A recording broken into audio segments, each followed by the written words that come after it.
j'espère que vous allez bien. Déjà désolée pour ces cheveux mais je viens tout juste de me les laver, donc ils partent un peu en cacahuète de tous les côtés. Aujourd'hui on se retrouve pour un nouveau tuto. Donc cette semaine n'a pas été terrible niveau temps, mais je vais quand même vous proposer un tuto un peu d'été, printemps, tout ça, qui est le moulin à vent comme vous l'avez vu dans le titre. Ça fait depuis très longtemps que je voulais faire ce tuto là, mais je voulais d'abord faire les tutos pour la fête des mères avant, ce qui était un peu normal. Et maintenant que c'est passé, j'ai voulu faire justement le moulin à vent. Donc voilà, c'est vraiment un tuto très facile, très rapide, mais je trouve ça plutôt joli, plutôt mignon, et on peut mettre vraiment partout, en boucle d'oreille ou en porte-clés ou en collier encore, ça peut être plutôt sympa. Du coup j'espère que ça va vous plaire et je vous laisse devant la vidéo. Pour réaliser un moulin à vent, vous allez prendre deux couleurs. Donc moi j'ai choisi vanille et rosé.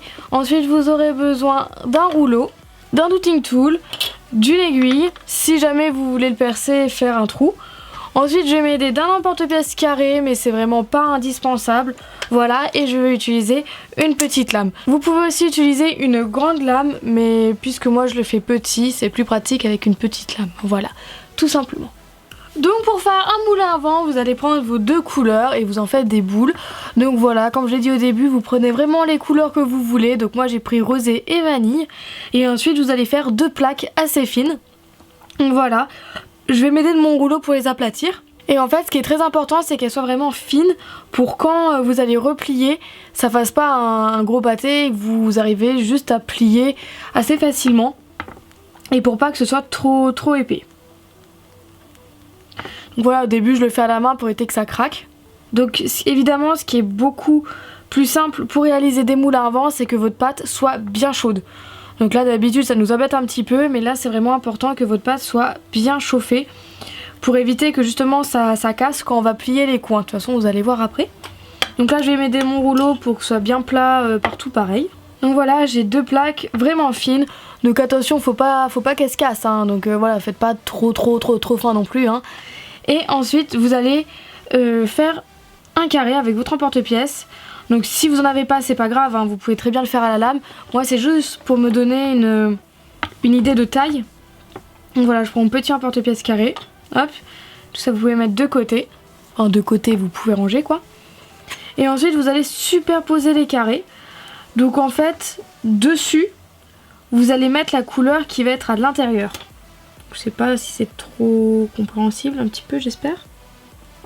Donc voilà, la chose importante, donc je sais pas si on va bien voir. On va le poser, mais en fait petit à petit en partant d'un coin. Donc en fait si je le pose comme ça, comme si on met une couverture en gros. Enfin, pas forcément mais voilà, en fait c'est juste pour éviter qu'il y ait des bulles d'air, vous voyez. Bon je sais absolument pas comment expliquer, j'espère que vous avez compris ce que je viens de faire. Après je viens raplatir pour adhérer bien à la pâte. Voilà, et ensuite on va reformer le carré. Donc pour ça je prends ma petite lame, parce que c'est plus simple que la grande. Et en fait, si vous avez peur que la couleur du dessus déteigne sur celle du dessous, vous pouvez mettre genre à peu près 5 minutes au frigo si vous voulez. Moi perso ça me gêne pas si ça déteint, ça fera un style. Donc voilà, et vous reformez bien un carré. C'est bon, et maintenant on va faire une chose un petit peu délicate, on va couper chaque angle en deux. Voilà, mais pas jusqu'au milieu. À peu près, enfin je sais pas trop comment vous expliquer. Donc pour ça je pense que je vais faire une petite ligne pour donner des points de repère. J'ai juste fait des petits marquages pour me repérer, hein. Voilà, j'ai absolument rien coupé. Pour que ce soit bien dans l'angle en fait. Et ensuite, là, c'est là où vous allez voir mieux. On vient couper à peu près comme ça.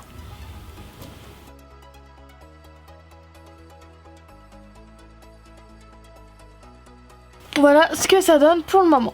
Ensuite, vous allez prendre un coin d'un des triangles. Voilà, et vous allez remettre à l'intérieur.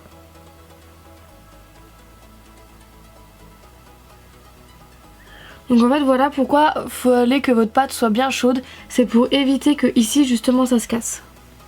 Voilà, et vous faites comme ça pour les quatre coins.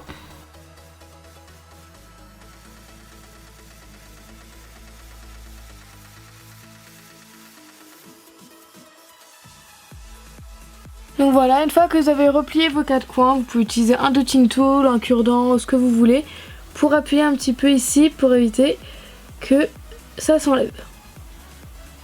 Voilà, une fois que ça c'est fait, je vais rajouter une petite bille au centre. Voilà, vous allez sans doute voir mieux ici.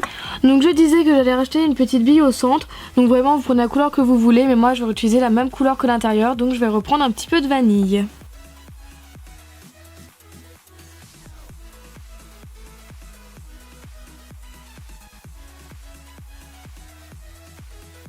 Donc voilà, vraiment il n'y a rien de compliqué. Ensuite si vous voulez racheter un cure-dent vous pouvez, mais moi je préfère sans. Parce que voilà, j'ai testé avec un cure-dent, donc là j'ai pris des couleurs translucides pour à peu près ce que ça donnait. Et là j'ai fait dans les tons violets. Voilà, donc moi je préfère sans personnellement. Après c'est à vous de faire comme vous voulez. Ah donc là je vous ai montré la méthode la plus simple, la plus basique. Mais dedans après vous pouvez me faire avec des imprimés. Donc après vous pouvez, voilà, vous pouvez faire à rayures, à poids ou bien... chaque partie avec une couleur différente, voilà, comme vous voulez. Là je vous montre ce que ça fait avec des couleurs plus claires, des couleurs pastel ou bien des couleurs translucides, voilà l'effet que ça donne. Et avec un cure-dent d'ailleurs. Donc moi perso j'aime pas trop. Enfin voilà, j'espère que ce tuto vous aura plu, qui vous aura aidé, qui vous aura inspiré, que vous aurez réussi à refaire la création, parce que je crois que j'ai pas été forcément très claire à des moments, donc je tiens à m'excuser si ça n'a pas vraiment été très clair. Donc voilà, je vous fais plein de gros bisous et on se retrouve bientôt pour une nouvelle vidéo. Salut!